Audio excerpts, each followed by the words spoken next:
Alrighty, all you Red Dogs fans out there, this is another edition of the Dog Pound. I am Rick Franceschino, voice of the Red Dogs, and I'm joined by my new co-anchor today. We got Jonathan Tumino, starting first baseman for the Red Dogs, joining me on the Dog Pound this week. Glad to have you aboard, John. Thank you, Rick. It's an honor to be here on the Dog Pound. I know you've had several guest co-hosts. Mm-hmm. I'm proud to be on that list. Great. So, as you guys know, we won our last week this past week, beating Master Batters. I think it was like 13-1. 13-1. And we finished our season tying a franchise record of 9-1. Feels good, doesn't it? Feels fantastic. Feels absolutely great to lock up first place, be at the top of the standings going into the playoffs.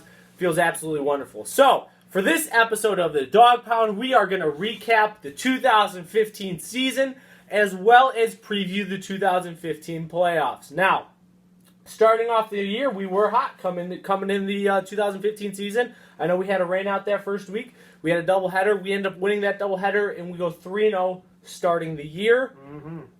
I think we went 17. I think we scored the first one, 21 the second one. Things looked good. Everything was on stride those first couple games, and then Mother Nature had a different idea for us. It reared its ugly head. Mother Nature came down and said, you know what, the Red Dogs are playing too good a softball. We need to stop that. So I think we were off for about a month. We'd have to go back and check. I think we had about 3 rainouts somewhere in there. We had a couple of holidays. Next thing you know, we had off a whole month for softball. It was tough. And then in the week coming back, we had to face Man-Bear Puigs, and it was an ugly game to say it. It was nicely. It was one that I would like to have forgotten about. It was Red Dogs dropped that one, go 3-1 on the year. A lot of issues in that game. Offense, defense. Everything was not working for us. We didn't look like the Red Dogs. We did not. Plain and simple. We did not look like the Red Dogs. You take those first 3 games and compare it to that game against Man-Bear Puigs, 2 different teams. No. 2 completely different teams. No. I'd like to say it was the rust for a month of being off, but that's just making excuses at that point. So. Well, you know what, Man-Bear Puigs, I mean, they hit Mangerson harder than a farmer hits his pig on Sunday. So it was a rough one. It was a rough one. It was a bit rough, but you know what? Here's the thing: is the Red Dogs bounced back. We had a couple wins after that, and we finished the year 9-1. I think we won 6 straight after that. The Red Dogs learned their lesson. We took that loss to heart, and we turned it around, and we played some solid softball to finish out the rest of the year. And might I add, there was a couple games there that we had where, we very easily could have gave up. Oh, yeah. We very easily could have gave up, and we were resilient. We fought back. We held a small lead. And, that's something that we haven't done in the past. So it was very good seeing that play out in the season. Definitely. And I think some of the things we had going out throughout this year, tying a franchise record of 9-1, is I think one of the big issues we had this year, and we'll see what you take on this, Tumino, is the offensive inconsistencies that we've had throughout the year. You say yourself the first couple games, we put up 15 to 20 runs a game, and then later end of this year, I think we won a game 5-3. I believe so. Yeah. Offensive inconsistencies has been an ongoing issue throughout this year. Yeah. Tumino, what's your take on that? Well, one of the things that I don't know if you guys have really talked about, and I should be pointing to you. Is in the beginning of the season, there was a lot of high projections for players. AJ came off of last year having a monster year. I believe he hit 5 or 6 home runs. Myself hitting 3 home runs. Jay, one of our new studs, one of our new players out there, really looking good at the end of last year. Pickham hitting at like a 750, 800 clip. Weimer being Weimer. There was just so much there that we were looking forward to this year, and we struggled a little bit. Myself and AJ didn't go yard. Pickham really struggled this year. Has been getting a little hotter lately. But a lot of those key players have been struggling. I think it's been too much pressure on themselves, to be honest with you. And speaking of that, you mentioned the name to me, Matt Weimer. He has come into this year, and he has been the definition of consistency. Oh, my God. I know he is in contention for comeback player of the year. Tumino, what's your take, and do you think he can win comeback player of the year in the 2015 season? Well, I'll tell you, I think if there was any one person that I would give that award to, it would be him. not because of the offense. His offense has been consistent for the last 5 years. You know what you're getting day in, day out. You're going to get a solid Weimer, 800 hitter. with Big Weimer out there. The problem last year was, he was definitely battling some injuries throughout the whole season. I know his wrist was a little hurt. He's always battling some sort of lower body injury. But he was able to fix all that, do the rehab, put in the time, and this year he has just been a stud defensive third baseman. I get the honor of looking across the field, looking across the diamond at him every week, and he's back to his old self. So definitely Weimer a lock for comeback player of the year. And I also want to give shout out to the team doctor, Dr. Pepper. He's done a phenomenal job of piecing Weimer back together. He keeps all of us going every week. The man is a magician. The things he does in the trainer's room is far superior to any other team doctor in the league. But I also want to mention another big component of the 2015 season was the fact that our starting pitcher, James Pickham, of about 5 years, took a bump off the mound there and got put out in the right center field, whereas our former left fielder, Zach Mangerson, came in and pitched, and I think he did an absolutely phenomenal job on the mound and coming in and putting up some great pitching. What do you think? It was phenomenal. The moves that we were able to make, I think were part of that 9-1 record. We had our struggling offense, but the moves that we made really held the team together. Again, seeing Mangerson out there every week, he does a hell of a job getting ahead of batters and then throwing some junk and then still getting them out even when he goes to 3-2, things like that. Just a bang job all and I feel the team just has a lot more confidence. In Mangerson than. Well, I know Pickham. I think he has like a 14-win record in the playoffs. So the kid can throw. But you're right. I think there's a calming presence when Big Mango goes up on the mound. And a lot of other key switches. I think we had. I think the other biggest one was having AJ move behind the plate there and play catcher. I think that was good for his physical side of the ball because he was getting a little bit hurt there later on in the last year or two. But I think the move back there was really helping him out. And I never thought that having someone back there who could catch a ball, would make a difference. But it is a phenomenal thing when yourself and Jay can just throw it in and have no worries about who's behind it, who might catch it, who might not catch it. I know AJ's back there. He's going to get the ball. Which is... It's been nice. It's been lovely, especially from the outfield. I can speak for myself. I have no issues. If I get the ball and runners coming around third, I'm chucking that sucker home. It's go time, baby. I'm chucking that thing home. So, a phenomenal year, 2015 season for the Red Dogs. We finished the year 9-1, tying a franchise record. We're looking really hot, playing some solid softball going into the 2015 playoffs, which is what we're going to preview right now. This first week in the playoffs, I don't know who we're facing. I think it might be the Mud Hens. My guess would be it's the number 18 in the league. It will be the 18, but I believe it is the Mud Hens. I'm not 100% sure on that. But I think the big storyline coming in this first week of the playoff is the fact that Zach Mangerson will be out. Yes. He will not be on the mound. Yes. Speaking of James Pitchum, a great pitcher in the playoffs. That's why they call him Pitchum Pickham. It's because he is just Mr. Consistency in the playoffs. He is, so he's going to be making the move from right center field out to the pitcher's mound. I have full confidence that he can get the job done and get us the W. He is the all-time Red Dog franchise leader in playoff wins. So I have full confidence that he can come and do a fantastic job. But a little insider too. Me and Pickham, we keep in contact throughout the week. We text each other, shoot each other a text every here and there. And he tells me he's ready. He tells me he's been putting the work in, studying tape, looking at his tape of himself in the past. So I'm fully ready to have him back out there, have him on the mound. Well, you know what? It always comes back to is if you've been there, you know how to play.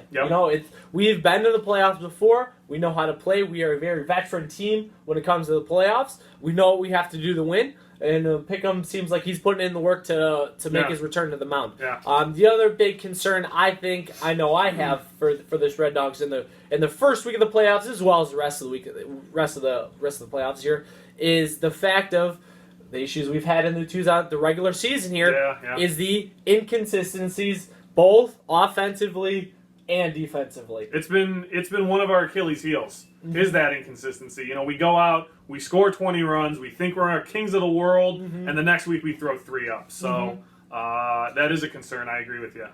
It is a big concern, and I think we've talked about it the past couple weeks, though. I think that once again falls on the manager, Dougie Lammy. What do you think about that? You know, when you're wrong 50% of the time, you're right 50% of the time, and I think that's right about with Dougie's, batting. You know, not really. He's not really batting 500, but no, nowhere near that. It's far below that. It's far below that. Yeah. But I think as far as his managerial moves, you know, he's clipping around a 500. Last week he put the lineup together and it performed great. And that was a depleted lineup as well. It was. We had a surprise. We had AJ come back unexpectedly. The doctors cleared him. But for the most part, yeah, it was a hodgepodge lineup. Yeah, it was really hodgepodge, and like I said, I know we have been giving some slack to Dougie lately. However, I give him props to him in that last week putting that lineup together. He did a phenomenal job with that, and I like the fact that in these past couple weeks we've started to see a transition with Dougie where he's starting to take himself out of the lineup, and he's now starting to focus more on putting the people in the right spots of the lineup, putting him in the right defensive area on the field. I think he is starting to take himself out of the playing side of the Red Dog softball and is actually kind of inserting himself into more of a managerial position. And I would totally agree with that because there's a reason in the major leagues they don't have player managers anymore. Mentally, it's draining. So I give him credit for the effort he tried to put in during the season, playing and managing. It's a lot. It takes a lot out of anyone. But for him to see that he wasn't performing at the level that he needed to perform at, either in his managerial job or his playing job, and pluck himself out of one of them, and then really just devote his life to the other. It's paid big dividends. And I think that was the last kind of point we wanted to talk about going into the playoffs and playoff preview was the fact of Dougie Lammy's manager. I know he's right now he's on the hot seat. The Red Dogs have looked into other managers. I know Zimmer talked about Pete Rose last week. Unfortunately, he went to the Joliet Slammers. Right. I heard Lou Pinella's name being thrown out there. Possibly. I heard who else did we hear?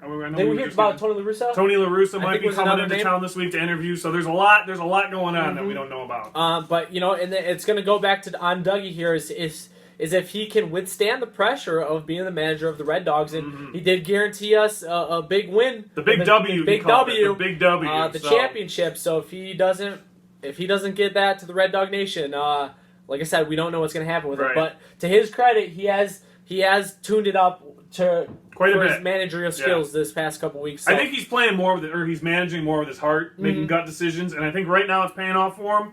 We'll see what happens come playoff time. But I know we've talked about a lot this episode, but right now we're going to go to a commercial break, and we are going to come back live for the one-on-one interview with John Tumino regarding Roy's injuries and his suspectual issues that he's having because he is in a little bit of a trouble here. So let's see if he can talk himself out of this one. We're going to go to commercial break. We'll see you back, guys, live after this. How you doing? Name's Red Dog. Red Dog. Now, I see a lot of you dogs out there yipping and yapping, chasing after anything that moves. Well, sometimes you ought to lay low. And even when someone's trying to yank your chain, just let it ride. Red Dog. Be your own dog. So that when something good does come your way. Red Dog beer. Bold yet smooth. Easy to drink. You can make the most of it. Thanks, Rick. This is Rick Franceschino, voice of the Red Dogs. We're here on The Foul Line. My guest this evening is John Tumino. John, thanks for coming on The Foul Line with me. Thanks for having me, Rick. You can take off the glasses for this interview. John, what happened at your Memorial Day barbecue? Well, what I can tell you, Rick, is that I was busy. I was busy all day, setting up the foundation or the charity event, getting the grills ready, getting the burgers ready, greeting all my guests, passing out beers. Of course, watching the dog pound, getting ready for my interview. In all the years I've had that event, there's never been a violent act, anywhere near that event. So for me to think that anything like this would happen, I couldn't have had that thought. So it was a shock to me, just as it was to everyone else. My next question is, what took the security team over 2 months to get the footage out? Right. Well, as you saw in the video footage, it was camera, I believe, 6 and 8 that captured the footage. The Tumino Tuna Rocks Foundation has over 500 security cameras that captured over 10,000 minutes. So to go through each and every one of those cameras took a while. We were lucky to find the footage. But you knew when the attack was. Couldn't you just have gone back and looked at that specific time and not had to find the needle in the haystack? My security team is privately contracted. You'd have to talk to them and find out their procedures and policies about how they go about finding that footage. I wish I could give you more. Were you able to see the footage? I saw the footage when everyone else did. When it came to the dog pound. My attorneys advised me not to view the footage before anyone else for legal reasons and other things. So when I saw it was, the Wednesday that it came out on the dog pound. And it took my breath away. I was shocked that it happened, on my property. And what do you think about it? Was it very graphic? Oh my God! I mean, when he first used that extendo pole, it looked like it took my breath away. And then the garbage can was just sheer mayhem. And then when he hit him with the bowling ball repeatedly, it was just words can't describe it. What was going through my mind when I saw that. It was a sad day. For the Red Dogs and for the Tuna Rocks Foundation. Now, I noticed you used the word he. Are you denying that you attacked Roy? I am. 100%. I know the footage, suggested that it was a larger individual, but I'm denying 100% that was not me. That was not me on that footage. Now, if it wasn't you, then who do you think did it? Well, Rick, everyone has their own theories and ideas behind who the attacker was. I happen to have my own. Not a lot of people know what the Tuna Rocks Foundation is about, and actually it provides tuna to underprivileged Japanese children who normally eat whale. And I'm very, very passionate about ending whaling. So my only thought would be that it's the Japanese whaling fleet that attacked Roy. Perhaps they had it out for me. I don't know. But that's what my private investigation is looking into right now. Now, do you have any physical proof that you did not attack Roy? Well, I mean, the physical proof is still in custody of the police. The weapons. If my prints are on that, then I was me. But my prints will not be on those weapons. Other than that, I was with Brian Spahalski all day. He was helping me prep for the foundation, helping me prep for the interview. So, I mean, he could tell you that it wasn't me. All right, guys, we're going to go to commercial break right now. When we come back from this commercial, we will have Brian on the foul line to see if he can confirm John Tumino's alibi. We'll catch you after the break.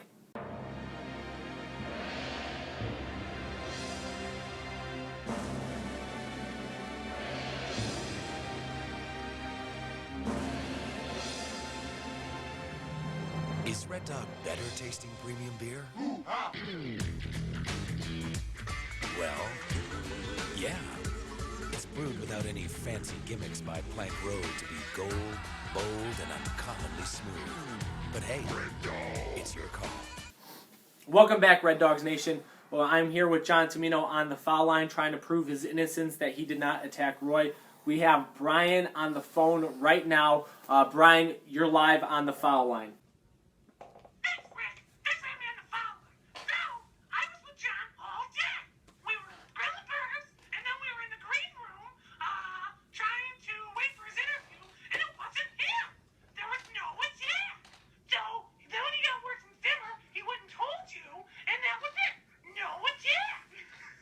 All right, thank you, Brian, for joining us on the foul line.